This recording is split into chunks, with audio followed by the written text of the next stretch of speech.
Salut à tous, Kael Trading, on se retrouve dans une nouvelle vidéo. Dans cette vidéo, je vais t'expliquer quand est-ce que mon trading a changé, qu'est-ce qui a fait la différence quand mon trading ne payait pas et quand mon trading a commencé à payer, qu'est-ce qui a concrètement changé dans mon trading. Je vais tout expliquer de A à Z. Je suis sûr que tu as peut-être ce problème, donc reste jusqu'à la fin de cette vidéo, je suis sûr que ça peut t'aider. En fait, comme j'ai expliqué dans certaines vidéos, j'ai commencé le trading, abordé le trading par tout ce qu'on peut voir sur ces réseaux, que ce soit SMC, ICT, etc. Et j'ai commencé par ça. Ensuite, je me suis formé au bon endroit, j'ai eu les bonnes connaissances, mais c'est pas ça qui a fait la différence directement. C'est-à-dire que mon trading a mis du temps à décoller et je comprenais pas en fait que j'avais la bonne connaissance, j'avais la bonne information, mais mon trading ne payait toujours pas. Je vais t'expliquer pourquoi en fait il payait pas. Je respectais tout simplement pas le marché. Tu vas me dire comment il respecte pas le marché, pourquoi il respecte pas le marché. Je vais pas te dire je respectais pas le marché, je faisais le con, etc. Je respectais pas ma psychologie, etc. En fait, je respectais pas le marché, c'était tout autre chose. C'était une question d'ego, mais pas une question d'ego à je veux être riche le plus rapidement possible, je veux sortir de ma situation. Non. En fait, j'avais appris une stratégie tellement puissante, j'étais passé de SMC à une stratégie hyper puissante où tu comprends littéralement le pourquoi du comment derrière chaque mouvement. Je vais pas te dire je comprenais 100% des mouvements, j'avais une stratégie, la meilleure des stratégies. Non, je dis pas ça. Je dis juste que j'avais une stratégie hyper puissante, je comprenais le pourquoi du comment derrière chaque mouvement, je comprenais la liquidité, je comprenais toutes les phases de manipulation, toutes les phases de piège, tous les plus gros pièges de ce marché. Et en fait, quand tu passes de être dans le piège à comprendre les pièges, comprendre les mouvements, prédire le marché, prédire les mouvements, et bah ton ego il prend un coup fois 1000. J'avais tellement un ego surdimensionné que je te jure, je prenais le marché comme un ennemi, genre c'était un 1v1 contre le marché. Et si toi derrière cette vidéo t'abordes le marché de cette manière, c'est la pire chose que tu peux faire. Le fait de vouloir avoir raison sur le marché, tu veux à tout prix avoir raison, tu ne vas jamais être rentable.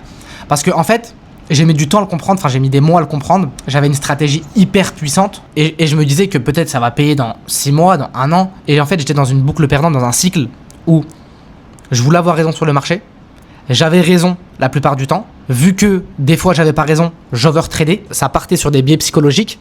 Et en fait, c'était une boucle perdante, c'était tout un cycle où je faisais que tourner en rond, tourner en rond, tourner en rond. Au fur et à mesure du temps, des mois passent, je me dis, il y a un problème et c'est beaucoup plus que ça.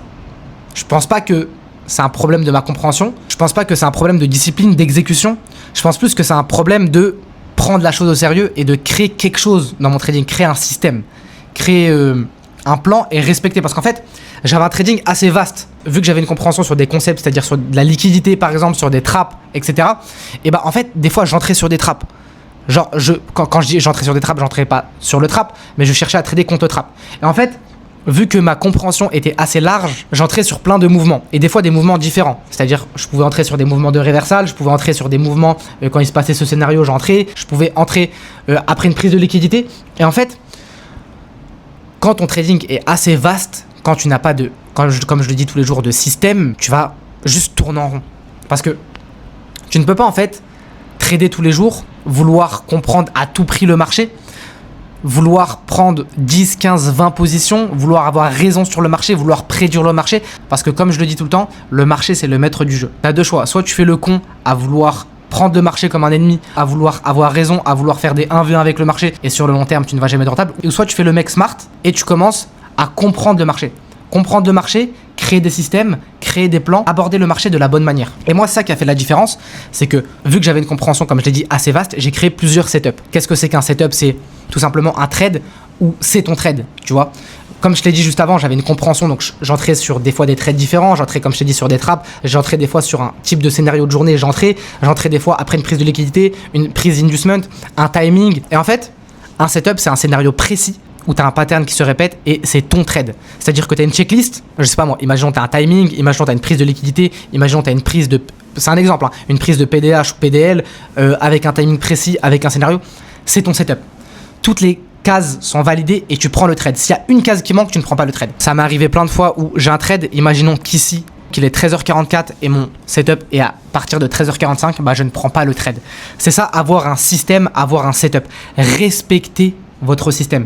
Et ton système, il doit être traqué sur de la data. Moi, mon système, il est traqué sur 10 ans de data. Et le fait d'avoir un système, le fait que tu le respectes, ça te donne confiance. Ça donne confiance en ton trading et ça donne confiance en toi. Parce que lorsque tu vas prendre un loss, tu vas pas overtrader parce que tu sais que sur 10 ans, 15 ans, 50 data, tu es rentable. Donc, pourquoi forcer un trade si tu sais que tu es rentable à long terme? Ça ne fait pas partie de ton plan, ça ne fait pas partie du process. Ne prends pas le trade. C'est ça qui fait la différence entre un trader rentable et un trader non rentable. Et moi, ça, quand j'ai commencé à l'assimiler, mon trading il a décollé, j'ai commencé à être funded, j'ai commencé à faire des payouts, j'ai commencé à tenir un compte funded sur plusieurs mois et vivre de mon trading. Et je me suis dit, putain, en fait, il suffit de juste prendre la chose au sérieux et ça paye. Et en vrai, c'est comme ça partout. Dans n'importe quel business, dans n'importe quelle chose dans la vie, si tu prends pas la chose au sérieux, si tu fais le kéké, si tu fais le con, tu vas juste stagner et perdre à ne pas savoir pourquoi. Cette prise de conscience, je peux t'assurer qu'elle a changé mon trading, créer un système, créer des process, créer un plan. Ça a bouleversé mon trading et ça qui a fait la différence. Parce que avant, je passais d'une compréhension à je comprends le marché à trader, à avoir un setup. C'est-à-dire que là, tout le temps, je comprends le marché. Mais est-ce que je trade? Non. Genre là, imaginons là, je sais que le prix, il a créé un piège, il a créé un BOS à la baisse, il a créé un trap vendeur. Ici, il a réinstallé des acheteurs. Je peux voir que ici, il a créé des vendeurs. Mais avant, je me serais positionné pour chercher des shorts. Je me serais positionné. Et au final, là, je me positionne pas. Je comprends seulement que le prix, il a récupéré tous les vendeurs, il a incité les acheteurs, il est parti à la baisse. Mais est-ce que j'ai tradé? Non. Ça qui fait la différence entre un setup et une compréhension. Là, je n'ai pas pris de trade parce qu'il n'y avait pas mon setup. Mais s'il y aurait mon setup, j'aurais pris le trade. Mais là, il n'a pas apparu. Quand j'ai commencé à avoir ce mindset, je te jure que je passe max accumulé 30 minutes devant les graphiques. Genre vraiment. Et encore, 30 minutes, je suis gentil.